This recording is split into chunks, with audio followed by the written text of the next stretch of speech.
Hi everyone, Jess here, and today I'm joined with Ron Glickman, VP of North America at Snowfall. Thank you for joining me today. Thanks for having me. Absolutely. So could you outline some of the ways passenger preferences have evolved, and how can we work to meet these as an industry? Ooh, I mean, that's a tough one because there's actually a lot of nuance. We're seeing that, say journey planning in the United States, there's a lot of people looking at like, hey, the whole journey, how can I do it? Obviously with hybrid work, everybody's now at home and trying to figure out, if I have to go for work, maybe I could, add a hike and stuff like this. But then when push comes to shove and they go through that booking process, they actually tend to follow through more on like ride share and stuff like that. They have not gone back so much to taking rail or public transportation, and the numbers are super down.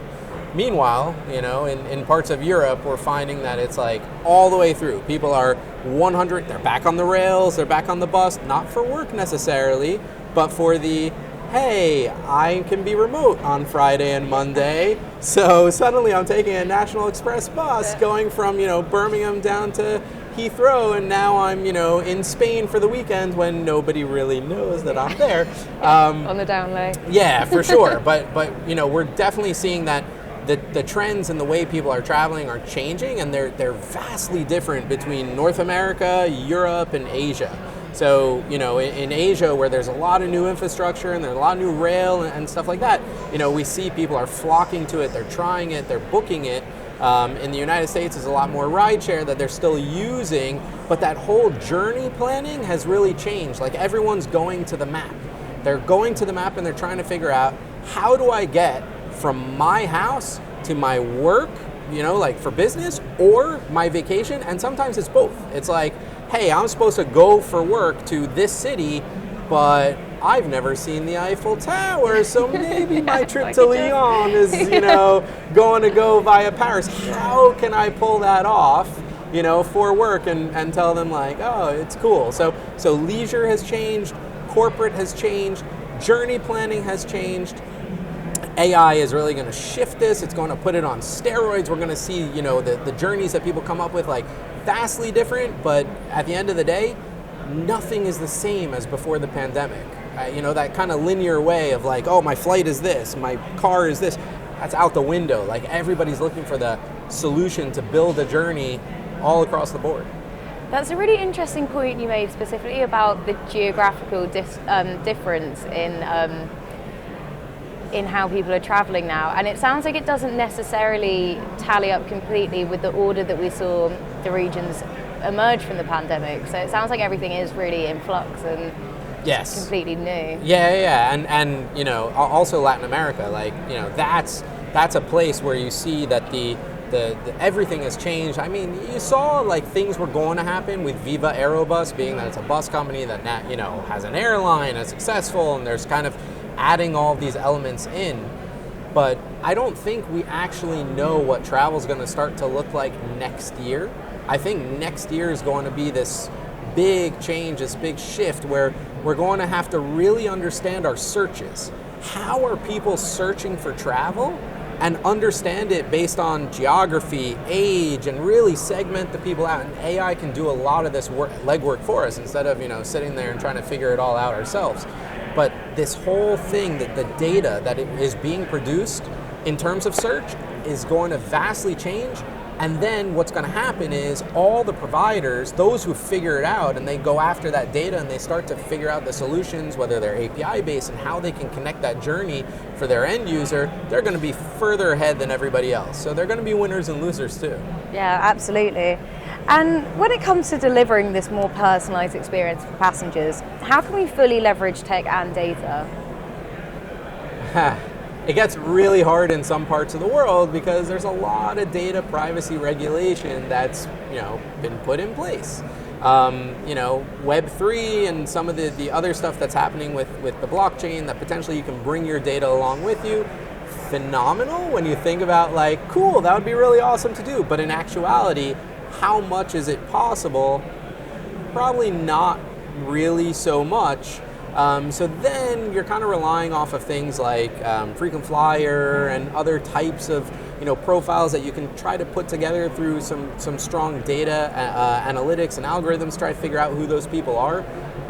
But ultimately, it's kind of this push-pull with like government, like, yes, we want to be respectful of, people's data and making sure that, companies are not overstepping. But at the same time, how do you deliver that personalized experience if you're not able to take all these little points, of the person and put them together? I'll give a very good example. If I'm an airline right now and I have a parent who has booked one ticket and then another parent who has booked separate tickets with the kids, and they're all in different parts of the airplane because they booked rather last minute, they don't know, they're going together, there's no way to connect them unless I've linked the frequent flyers, right? Unless we were able to use other data points, which would then allow an airline to move those seats together as we get closer to departure, instead of having an airplane take off 30 minutes late because the flight attendant is playing musical chairs and trying to get people to switch because now you have a kid who's not seated near their family. So we need to be very careful about all this data, putting it together and really anonymizing it to create these personalized offers and these journeys and to give people a better experience. And we need to work with government to really say like, hey, this is what we want to do and this is why, and this is how it's going to benefit citizens, and let's do it smart together with government instead of building it ourselves, have government push back and then have to work from scratch trying to take it all apart.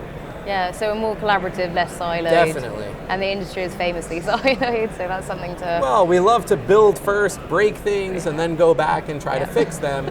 I think through more dialogue, it would be great to really develop everything in lockstep with the governments that we serve, because travel at the end of the day is regulated by government, so why not work together, as we pioneer and head into this new future, as opposed to like, hey, let's try to keep doing it ourselves and then get a huge fine afterwards because we built our systems in such a way that didn't really work for government that wanted to make sure that the citizens are protected. I get it. And you touched on intermodal travel a little bit earlier. Can we look at it with a sustainability lens? So could you map out the role that intermodal travel will play in shaping a more environmental future? I think we've seen it firsthand now in France. We've seen it firsthand in the Netherlands. Short flights are disappearing. Governments are pushing back on them. So in some parts of the world, I don't have a say. I'm forced to then take, rail and stuff like this. Now in California in the United States, we're starting to see the first legislation go through that companies need to track how much indirect, emissions they've produced. For corporate travel. And on top of it, leisure travelers have had for the last few years the ability when they book with certain airlines to offset and stuff like this. This is just the beginning. I think we're going to start seeing this more and more. There's more that we have to do because at the end of the day, we're not doing enough from a sustainability perspective. So it's on all of us to really get on board and to do it. But where we have to go and what we can do to really attract is through intermodal travel. If a traveler knows, hey, I'm going to produce, especially I'm a family of 5, a lot less carbon, taking a flight to Orlando and then taking Brightline down to Miami with my family, as opposed to a rental car, as opposed to taking a flight in between. It's going to be better for me. I'm not going to have, to drive all that distance with my kids kicking my seat as I'm driving. And hey, we just saw Mickey Mouse. And the toilet stops, yeah. Definitely. And if it's with my kids, then for sure you're getting kicked in the back of the seat. But from my perspective, it's like, holy moly, that's incredible. All of those emissions, everything that I can do, to really get us toward more of a carbon neutral, world. It's phenomenal, and we have to do more of that because at the end of the day, our cities are growing, our populations are growing. We need to lay it all out for everyone to say, here are your alternatives. I think the one thing that we all noticed during the pandemic was, hey, quality of air in our cities when we were in full lockdown was so much better, right? And that's anecdotal. But when you start to show people like, hey, here's how many flights you did over the course of your membership through Miles and More, right? And Lufthansa Group. And then here's how much that produced in carbon. here's what you could have done on Deutsche Bahn. Here's what that would have saved in terms of, number of trees. Now, I would look at that and I'd have a massive, feeling of guilt. So we need to do more of that, and also we all have a role to play in it. Every single one of us, from the PSS systems in terms of how they're displaying it, to the resellers, to the airlines when they're able to start showing connections that might take into account a bus or a rail. So there's all of this stuff that we all have a role to play, and we all need to play a role to really help that shift, and push that amongst the travelers. Absolutely.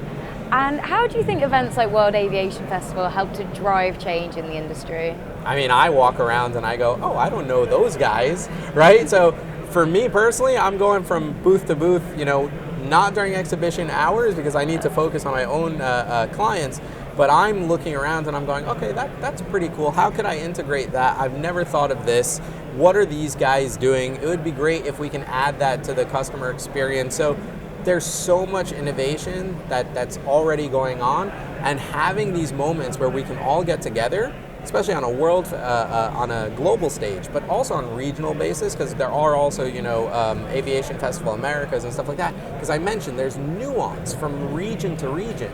So having the global gathering, but also having these regional gatherings to really understand, hey, what's going on in each market really allows us to innovate and to work together. And I don't want to mention specifics, but there's so many companies that we've met through World Aviation Festival that we've been able to partner with, and we're going to be coming out with really cool stuff that's going to benefit travelers from an intermodal perspective, from a duty of care perspective, from a sustainability perspective. So just gathering everybody together for this, hey, what can we all do to make things better for everybody is phenomenal. Fantastic. Well, thank you so much for making the time to speak with me today. Appreciate it. Thank you.